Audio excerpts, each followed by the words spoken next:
Assalamualaikum warahmatullahi wabarakatuh. Sahabat Kepoin Islam yang beriman, sebelumnya kita telah membahas hal-hal istimewa yang terdapat pada diri Rasulullah SAW. Tidak sampai di situ, masih banyak lagi hal khusus lainnya yang terdapat pada diri Rasulullah SAW. Simak kisahnya hanya di sini. Sebelum lanjut, jangan lupa like, komen, dan subscribe, dan aktifkan lonceng notifikasinya untuk mendapatkan info dan video terbaru dari channel YouTube Kepoin Islam. Sahabat Kepoin Islam yang beriman, selanjutnya kekhususan Nabi yang akan kita bahas adalah mengenai jihad.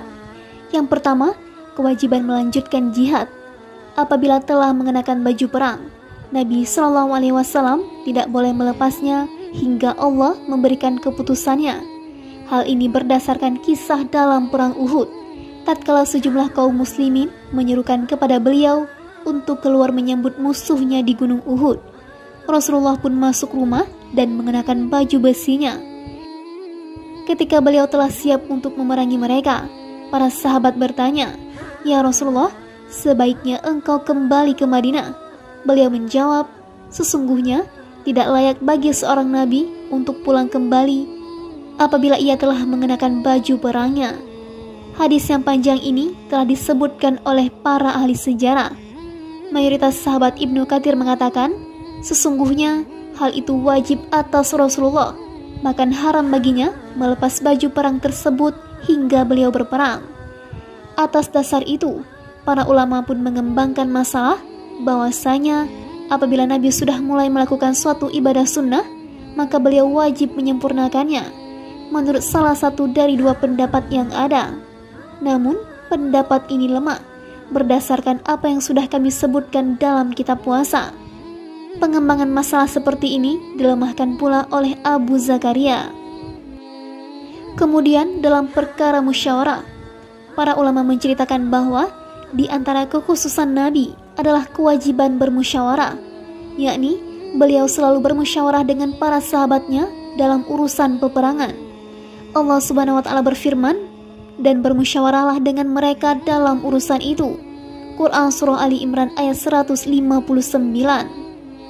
Asy-Syafi'i meriwayatkan, Sufyan bin Uyainah meriwayatkan kepada kami dari Az-Zuhri, ia berkata, Abu Hurairah berkata, "Belum pernah aku melihat seseorang yang lebih sering bermusyawarah dengan sahabat-sahabatnya selain Rasulullah."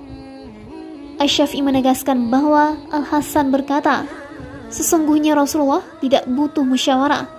Akan tetapi, beliau menginginkan agar hal itu dijadikan sunnah atau diikuti oleh para penguasa setelahnya." Ibnu Katsir menyimpulkan, jika berdasarkan hal itu, maka perkara ini bukanlah kekhususan bagi beliau. Yang selanjutnya adalah teguh menghadapi musuh. Para ulama mengatakan, Rasulullah wajib meneguhkan kesabaran menghadapi musuh meskipun mereka menambah kekuatan. Pendapat mengenai hal itu sepertinya dikutip dari peristiwa Hudaybiyah, yaitu ketika Rasulullah bersabda kepada Urwah, termasuk dalam sabda beliau tersebut adalah, "Apabila mereka menolaknya, maka demi Allah, sungguh aku akan memerangi mereka, yakni kaum Quraisy, demi membela agama ini hingga putus leherku." Hadis ini tercantum dalam kitab Sahihul Bukhari. Kemudian tentang strategi peperangan. Sebelumnya telah kami sebutkan sabda Rasulullah, "Sesungguhnya seorang nabi tidak boleh memiliki khainatul ayun atau pandangan mata curang." Para ulama berkomentar, bahkan Rasulullah boleh menggunakan tipu daya dalam peperangan, sesuai dengan sabda beliau, peperangan itu adalah tipu daya. Tipu daya itu seperti yang telah Nabi lakukan dalam peperangan Ahzab, yakni dengan memerintahkan Nu'aim bin Mas'ud untuk memprovokasi kaum Quraisy dengan Bani Quraiza. Nu'aim pun merencanakan aksi yang ia lakukan sesuai dengan perintah Nabi, sehingga melalui usahanya tersebut Allah memecah belah kekuatan kaum musyrikin. Akibatnya timbullah permusuhan di antara mereka. Dengan aksinya itu dan dengan tipu daya muslihatnya yang lain, Allah memecah belah persatuan orang-orang kafir. Segala puji dan karunia milik Allah semata. Kemudian tentang perkara ghanimah. Sesungguhnya Nabi boleh memilih dan mengambil ghanimah atau harta rampasan perang menurut kehendak beliau, baik harta itu berupa budak laki-laki atau budak perempuan maupun persenjataan dan sebagainya, yaitu sebelum rampasan perang itu dibagi-bagikan. Banyak hadis yang menyebutkan hal ini dalam kitab As-Sunan dan kitab yang lainnya. Demikian juga halnya, Rasulullah berhak mendapat bagian 1/5 dari harta rampasan perang dan 4/5 dari harta fai. Itulah mazhab kami dan tidak ada perselisihan dalam hal itu. Kemudian kekhususan Rasulullah yang lain dalam perkara hukum. Yang pertama dalam memutuskan sebuah hukum. Para ulama berkata, Rasulullah boleh menetapkan hukum berdasarkan informasi sepihak yang diterimanya. Sebab keputusan hukum beliau sama sekali tidak mengandung unsur-unsur kepentingan pribadi tertentu. Dalilnya adalah hadis Hindun binti Utbah. Tatkala ia mengeluhkan sifat kikir suaminya, Abu Sufyan, maka dari itu Rasulullah bersabda, ambillah hartanya secara baik untuk dapat menutupi kebutuhanmu dan kebutuhan anak-anakmu. Hadis ini terdapat dalam kitab As-Sahihain dari Aisyah. Apakah selain beliau boleh memutuskan sebuah hukum berdasarkan informasi sepihak yang diterimanya? Tentang hal ini, terdapat 3 pendapat yang masyhur. Adapun pendapat yang ketiga menyebutkan, seseorang boleh memutuskan suatu perkara berdasarkan informasi sepihak selama itu tidak terkait dengan masalah hudud. Para ulama berkomentar, berdasarkan pendapat yang ketiga ini, artinya seseorang boleh memutuskan hukum atas dirinya sendiri dan anak-anaknya, serta boleh memberi kesaksian atas dirinya sendiri dan anaknya, juga diterima kesaksian orang lain atas dirinya. Kesimpulan ini berdasarkan hadis Khuzaimah bin Thabit yang derajatnya hasan, sebagaimana telah diuraikan dalam tempat lain. Kemudian hukum melecehkan Rasulullah. Para ulama berkata, barang siapa yang melakukan pelecehan atau berzina di hadapan Rasulullah, maka ia telah kafir. Abu Zakaria An-Nawawi berkata, dalam hal zina masih perlu ditinjau kembali. Kemudian, bolehkah menggunakan nama Rasulullah? Boleh memberikan nama dengan nama Rasulullah. Dalam hal ini tidak ada perbedaan pendapat. Akan tetapi, ada 3 pendapat mengenai bolehnya menggunakan kunyah atau julukan beliau atau Abul Qasim. Pertama, hal itu dilarang secara mutlak. Demikianlah menurut mazhab Asy-Syafi'i, sebagaimana yang dinukil oleh Al-Baihaqi, Al-Baghawi, dan Abul Qasim bin As-Sakir Ad-Damsiki. Mereka mendasarkan pendapat ini kepada hadis dari Jabir. Ia berkata bahwa Rasulullah bersabda, berilah nama dengan namaku, tetapi jangan kalian berkunyah dengan kunyahku. Hadis ini diriwayatkan oleh Al-Bukhari dan Muslim. Keduanya juga meriwayatkan dari Abu Hurairah hadis yang semakna dengan hadis tersebut. Kedua, membolehkan secara mutlak. Demikianlah menurut mazhab Imam Malik, dan inilah pendapat yang dipilih An-Nawawi. Sebab larangan itu hanya berlaku ketika Rasulullah masih hidup, sehingga tidak berlaku setelah beliau wafat. Yang ketiga, dibolehkan bagi seorang muslim yang namanya bukan Muhammad, namun tidak boleh bagi yang bernama Muhammad, agar tidak terjadi penggabungan antara nama dan kunyah beliau. Pendapat inilah yang dipilih oleh Abul Qasim Abdul Qarim Ar-Rafi'i. Kemudian tentang penisbatan cucu dari anak-anak perempuan Rasulullah. Di antara kekhususan Nabi yang disebutkan oleh para ulama adalah nasab cucu-cucu beliau dari jalur anak-anak perempuannya dinisbatkan kepada beliau. Hal ini berdasarkan riwayat Al-Bukhari dari Abu Bakrah. Dia bercerita, aku pernah melihat Hasan bin Ali di sisi Nabi saat beliau berada di atas mimbar. Sesekali beliau menoleh ke arah Hasan dan terkadang juga ke arah jamaah kaum muslimin. Kemudian Rasulullah bersabda, sesungguhnya anakku ini adalah Said. Semoga melalui dirinya Allah mendamaikan 2 kelompok besar kaum muslimin yang bertikai.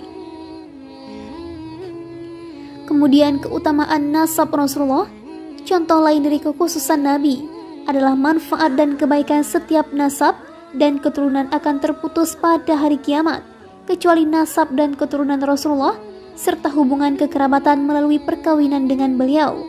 Allah Subhanahu wa taala berfirman, apabila sangkakala ditiup, maka tidaklah ada lagi pertalian nasab di antara mereka pada hari itu, dan tidak ada pula mereka saling bertanya.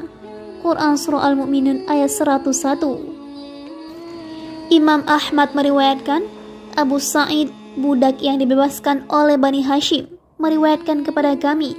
Ia berkata, Abdullah bin Ja'far meriwayatkan kepada kami. Ummu Bakar binti Al-Miswar bin Makhramah meriwayatkan kepada kami dari Ubaidillah bin Abi Rafi, dari Al-Miswar, dari Rasulullah, beliau bersabda, Fatimah adalah bagian dariku.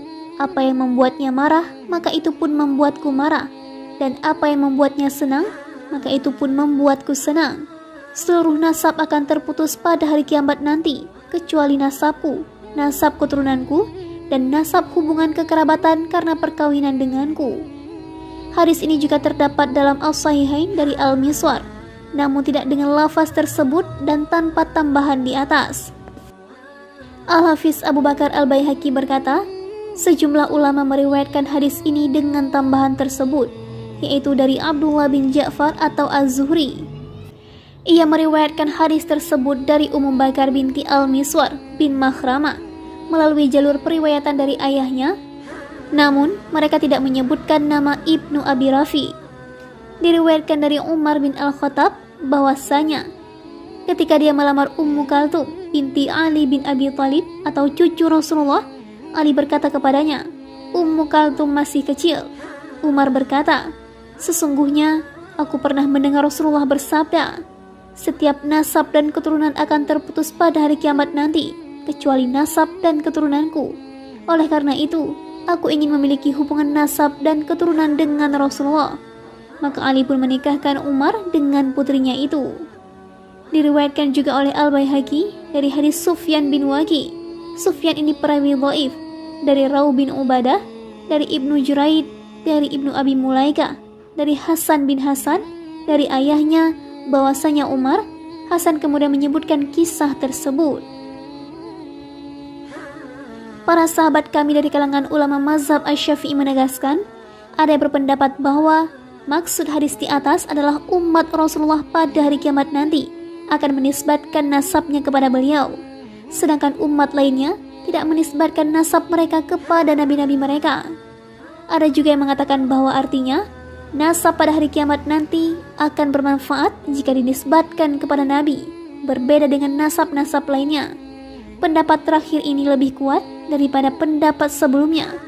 Bahkan dapat dikatakan bahwa pendapat sebelumnya lemah. Allah Subhanahu wa Ta'ala berfirman, dan ingatlah akan hari ketika kami bangkitkan pada tiap-tiap umat seorang saksi atas mereka dari mereka sendiri.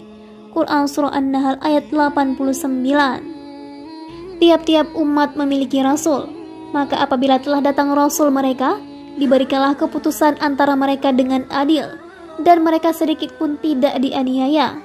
Quran Surah Yunus ayat 47. Masih banyak lagi ayat-ayat lain yang menunjukkan bahwa setiap umat akan dipanggil dengan nama rasul yang telah diutus kepada mereka. Syekh Abu Umar bin Abdul Bar menyebutkan dalam kitab Al-Istiab dalam biografi Utsman bahwasanya Rasulullah bersabda, aku telah memohon kepada Robku agar tidak memasukkan ke dalam neraka seorang pun yang memiliki hubungan kekerabatan karena perkawinan denganku, atau aku memiliki hubungan kekerabatan karena perkawinan dengannya. Akan tetapi derajat hadis tersebut gharib. Kemudian tentang perkara kekuatan Rasulullah dan kemampuan beliau untuk melihat apa yang ada di belakangnya. Contoh lain dari kekhususan Rasulullah yang tidak dimiliki umatnya adalah beliau seorang yang paling kuat dan paling pemberani.